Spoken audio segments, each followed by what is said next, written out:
students, welcome to our channel. ఈ రోజు ఈ వీడియోలో మనం 10th class maths chapter 5 arithmetic progression example 6 గురించి నేర్చుకుంటున్నాం. మీకు ఈ చాప్టర్ లో ఉన్న all exercises videos, all example videos and ఈ chapter introduction video ఈ వీడియో లాస్ట్ లో మీకు ప్లేలిస్ట్ డిస్ప్లే అవుతుంది, చెక్ చేసుకోవచ్చు. ఎగ్జాంపుల్ 6 చూడండి. Check whether 301 is a term of the list of numbers 5, 11, 17, 23 and so on. ఇక్కడ ఇచ్చిన మీకు ప్రోగ్రెషన్ లో 300 టర్మ్ అనేది ఉందా లేదా అనేది మనం చెక్ చేసుకోవాలి. సొల్యూషన్ చూడండి. ఇక్కడ మీకు గివెన్ ఏదైతే ప్రోగ్రెషన్ ఇచ్చారో ఇది అర్థమెటిక్ ప్రోగ్రెషన్ లో ఉందా లేదా అనేది చెక్ చేయాలి. మీకు బిఫోర్ ఎగ్జాంపుల్ వరకు ఏం చేశారంటే డిటర్మైన్ అర్థమెటిక్ ప్రోగ్రెషన్ ఆర్ ఇక్కడ చూడండి which term of the arithmetic progression అంటే ఇవి గివెన్ ఏవైతే మీకు ప్రోగ్రెషన్స్ ఉన్నాయో ఇవి అర్థమెటిక్ ప్రోగ్రెషన్ లో ఉన్నాయి అనేది వాళ్ళు ఆల్రెడీ ఇచ్చారు. బట్ ఇక్కడ ఇచ్చిన ప్రోగ్రెషన్ అనేది మీకు అర్థమెటిక్ ప్రోగ్రెషన్ లో ఉందా లేదా అనేది ఫస్ట్ చెక్ చేసుకోవాలి. నెక్స్ట్ 301 టర్మ్ కూడా ఈ ప్రోగ్రెషన్ లో ఉందా లేదా అనేది చెక్ చేసుకోవాలి. ఓకే, సొల్యూషన్ చూడండి. ఫస్ట్ అర్థమెటిక్ ప్రోగ్రెషన్ లో ఉందా లేదా అనేది ఎలా చెక్ చేస్తాము, డిఫరెన్స్ ని ఫైండ్ అవుట్ చేస్తాము, అవునా? డిఫరెన్స్ డి చూడండి. ఫార్ములా ఏంటిది, a2 minus a1.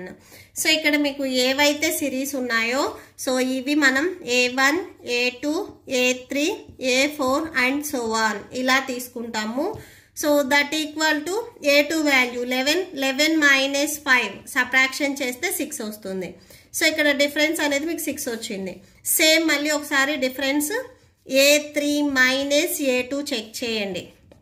17 minus 11 subtraction చేస్తే సేమ్ d వాల్యూ 6 వచ్చింది. Next same d equal to a4 minus a3 check చేయండి. a4 వాల్యూ 23 మైనస్ 17 సబ్ట్రాక్షన్ చేస్తే సేమ్ 6 వస్తుంది. డిఫరెన్స్ అనేది మీకు సేమ్ గా వచ్చింది కాబట్టి ఈ గివెన్ ఏవైతే నెంబర్స్ ఉన్నాయో ఇవి అర్థమెటిక్ ప్రోగ్రెషన్ లో ఉన్నట్లు. ఇక్కడ రాసుకోండి. The given list of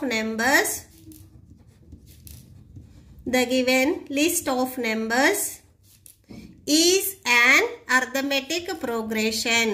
difference అనేది సేమ్ గా వచ్చింది కాబట్టి ఈ నెంబర్స్ అనేవి అర్థమెటిక్ ప్రోగ్రెషన్ లో ఉన్నాయి. అండ్ నెక్స్ట్ 301 టర్మ్ అనేది ఈ ప్రోగ్రెషన్ లో ఉందా లేదా అనేది మనం చెక్ చేసుకుంటాం. దానికి first a value, first term ఏదైతే ఉందో అది మనకి ఏ వాల్యూ అవుతుంది. ఫస్ట్ టర్మ్ ఇక్కడ 5 ఉంది, ఇది ఏ వాల్యూ అవుతుంది. అండ్ నెక్స్ట్ డిఫరెన్స్ ఇప్పుడే మనం ఫైండ్ అవుట్ చేసుకున్నాము, డి వాల్యూ 6. నెక్స్ట్ చూడండి ఫార్ములా ఏంటిది, an equal to a plus n minus 1 into d. ఇక్కడ మనం ఫైండ్ అవుట్ చేయాల్సింది 301 టర్మ్, దీన్ని మనం an గా తీసుకుంటాము. అంటే an ప్లేస్ లో 301 మనం సబ్స్టిట్యూట్ చేసుకుంటాము.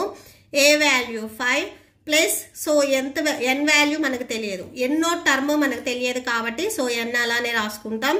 Next d value 6 that equal to 5 plus 6 into n 6n minus 6 ones 6 that equal to ఇక్కడ మైనస్ 6 ఉంది, ఇక్కడ ప్లస్ 5 ఉంది, సబ్ట్రాక్షన్ చేస్తే మైనస్ 1 వస్తుంది. 6n మైనస్ 1 ఇక్కడ 301 ఉంది, అది రాసుకోండి. ఈ మైనస్ 1ని మీరు ట్రాన్స్పోజ్ చేసుకోండి. ఇక్కడ మైనస్ లో ఉంది, ఇది ట్రాన్స్పోజ్ చేసుకుంటే ప్లస్ లోకి వస్తుంది. అంటే 301 ప్లస్ 1 ఈక్వల్ టు 6n అవుతుంది.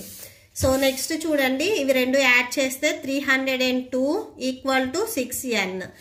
మనకు కావాల్సింది ఎంత టర్మ్ కాబట్టి మల్టిప్లికేషన్ ఇక్కడ 6 ఉంది, ట్రాన్స్పోజ్ చేసుకుంటే డివిజన్ లోకి వస్తుంది.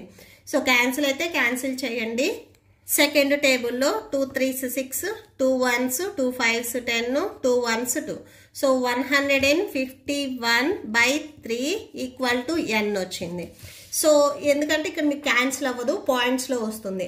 ఈ n ఇక్కడ మనకి ఏం ఇండికేట్ చేస్తుంది అంటే టర్మ్ ని ఇండికేట్ చేస్తుంది. టర్మ్ అనేది ఎప్పుడు మీకు పాజిటివ్ లో ఉంటుంది, అంటే పాజిటివ్ ఇంటీజర్ అవుతుంది, మీకు ఫ్రాక్షన్స్ లో రాదు. ఓకే, ఇది యాక్చువల్ గా మీరు సాల్వ్ చేస్తే 5.33 వస్తుంది. ఇక్కడ మనం టర్మ్స్ అనేవి 1 2 3 4 5 6 అండ్ సో ఆన్ ఇలా చెప్తాం కానీ 5.33 టర్మ్ ఇలా మనం చెప్పము. ఓకే, సో ఇక్కడ పాయింట్స్లో వస్తుంది అంటే ఫ్రాక్షన్లో వచ్చింది కాబట్టి, సో ఇక్కడ గివెన్ ఏదైతే మీకు 301 టర్మ్ ఉందో ఇది ఈ ప్రోగ్రెషన్లో లేదు. ఓకే, సో ఇక్కడ రాసుకోండి 301 is not a term of the given list of numbers